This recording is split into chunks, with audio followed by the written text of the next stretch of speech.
తుల్య సమీకరణం, balanced equation.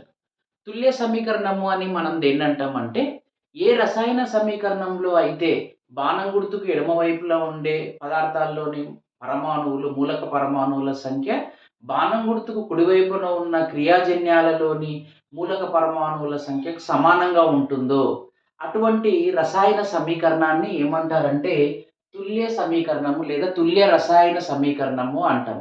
Balanced chemical equation అని అంటాం. అయితే ఈ బ్యాలెన్స్డ్ కెమికల్ ఈక్వేషన్‌ను మనము రాసేటప్పుడు, అంటే ఒక రసాయన చర్యకు మనం తుల్య సమీకరణాన్ని మనం రాసేటప్పుడు 4 సోపానాలను మనము పాటించేదుంటుంది. 4 సోపానాలలో సోపానం 1, సోపానం 2, సోపానం 3, సోపానం 4. ఈ 4 సోపానాలను గురించి వివరించడానికి మనం ఏదైనా ఒక రసాయన చర్యను తీసుకొని, ఉదాహరణగా తీసుకొని, ఆ 4 సోపానాలను మనము వివరించాలి. అయితే ఇప్పుడు ఉదాహరణకు ఒక రసాయన చర్య తీసుకున్నట్లయితే హైడ్రోజన్ ఆక్సిజన్‌తో చర్య జరిపి నీటి అణువు ఏర్పడుతుంది అనే ఒక రసాయన చర్యను మనం తీసుకుందాం. అయితే ఈ రసాయన చర్యను తీసుకొని దీనికి రసాయన సమీకరణాన్ని రాయడం, అలాగే ఈ రసాయన సమీకరణాన్ని ఏ విధంగా తుల్యం చేయాలి అనే దానికి సంబంధించి 4 సోపానాలను మనం వివరించేది ఉంటుంది. అయితే సోపానం 1లో మొట్టమొదట ఏం చేయాలనంటే, ఈ రసాయన చర్యలో పాల్గొనే పదార్థాలకు సంబంధించి వాటి యొక్క ఫార్ములాలను మనం రాయాలి. ఆ రాసి ఈ సోపానం 1లో ఈ రసాయన చర్యకు సంబంధించిన రసాయన సమీకరణాన్ని రాయాలి. దానినే మనము ప్రాథమిక సమీకరణము అని అంటాము. ఇక్కడ హైడ్రోజన్ ఆక్సిజన్‌తో చర్య జరిపి నీటి అణువు ఏర్పడుతుంది. కాబట్టి హైడ్రోజన్‌కు సంబంధించిన ఫార్ములా ఏమిటంటే H2. అలాగే ఆక్సిజన్‌కి సంబంధించిన ఫార్ములా ఏమిటంటే O2. ఇది ఈ హైడ్రోజన్ ఆక్సిజన్‌తో చర్య జరిపి ఏమిచ్చింది అనంటే నీటి అణువును ఏర్పరిచింది. H2O నీటి అణువుని ఏర్పరిచింది. అయితే ఇలా ఈ సమీకరణాన్ని రాసాము. ఇందులో హైడ్రోజన్, ఆక్సిజన్ అనేవి క్రియాజనకాలు. ఈ కుడివైపున బాణం గుర్తు కుడివైపున ఉన్నటిది ఏంటంటే క్రియాజన్యము. ఇక్కడ ఈ కుడివైపున, ఎడమవైపున ఉన్న మూలక పరమాణువుల సంఖ్యలు సమానంగా లేవు. ఇక్కడ చూస్తే హైడ్రోజన్ 2 ఉంది. ఇక్కడ 2 ఉన్నాయి. కానీ ఆక్సిజన్ పరమాణువులు ఇక్కడ 2 ఉన్నాయి. కుడివైపున క్రియాజన్యాల్లో 1 మాత్రమే ఉన్నది. కాబట్టి ఇక్కడ ఈ సమీకరణం తుల్యం చేయబడలేదు. ఈ విధంగా తుల్యం చేయబడని కేవలము సాంకేతికాలను ఉపయోగించి రాయబడిన ఈ రసాయన సమీకరణాన్ని ఏమంటాము అంటే ప్రాథమిక సమీకరణము అంటాము. ప్రాథమిక సమీకరణము. మొట్టమొదట మనం ఒక రసాయన చర్యకు సంబంధించిన ప్రాథమిక సమీకరణాన్ని సోపానం 1లో మనం రాయాలి. అదేవిధంగా ఇప్పుడు సోపానం 2, స్టెప్ 2లో ఏం చేస్తామని అంటే క్రియాజనకాలు, అలాగే క్రియాజన్యాలు. ఒక రసాయన సమీకరణంలోని ఎడమ వైపున బాణం గుర్తుకు ఎడమ వైపున, అలాగే బాణం గుర్తు కుడివైపు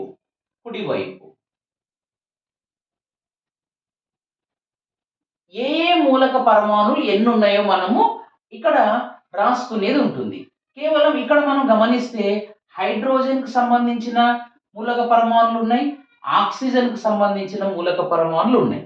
హైడ్రోజన్‌కి సంబంధించినవి ఇక్కడ 2 పరమాణువులు ఉన్నాయి ఎడమ వైపున. కుడివైపున కూడా చూస్తే హైడ్రోజన్‌కి సంబంధించిన పరమాణువులు 2 ఉన్నాయి.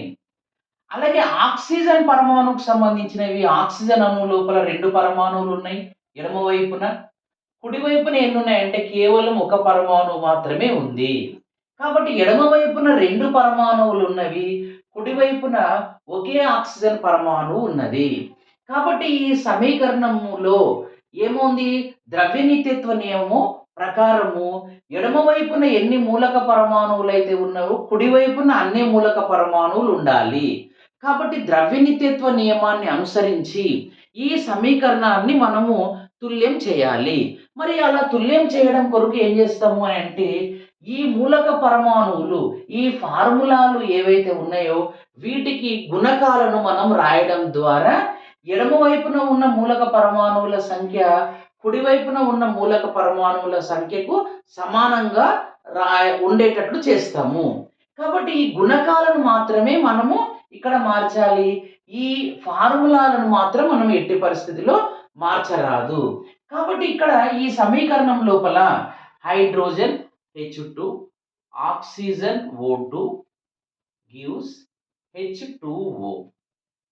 ఇక్కడ ఆక్సిజన్ పరమాణువులు ఎన్ని కావాలి అని అంటే ఒకటే ఉంది కుడివైపున, కాబట్టి 2 రావాలి అని అంటే దీని గుణకాన్ని మనం ఎంత ఉంచాలి? 2 ఉంచాలి. ఇప్పుడు ఇక్కడ గమనిస్తే 2 ఆక్సిజన్ పరమాణులు కుడివైపున ఉన్నవి, ఎడమ వైపున కూడా 2 ఆక్సిజన్ పరమాణులు ఉన్నవి.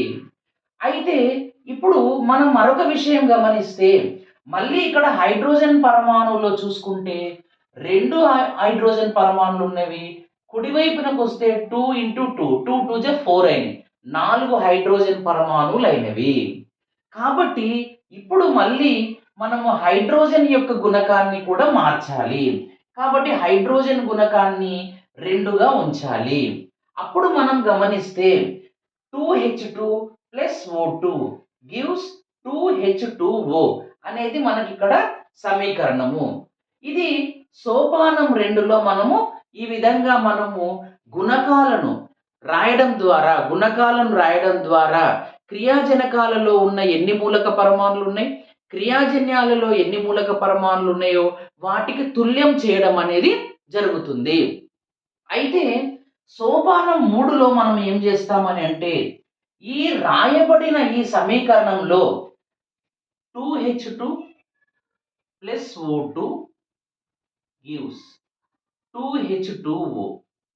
ఈ సమీకరణంలో ఈ గుణకాలు ఎప్పుడైతే ఈ పాల్గొన్న పదార్థాలకు సాంకేతికాలకు ముందు వాడిన గుణకాలు ఎల్లప్పుడూ కూడా కనిష్ట పదాలలో ఉండాలి, కనిష్ట పూర్ణాంకాలలో ఉండాలి.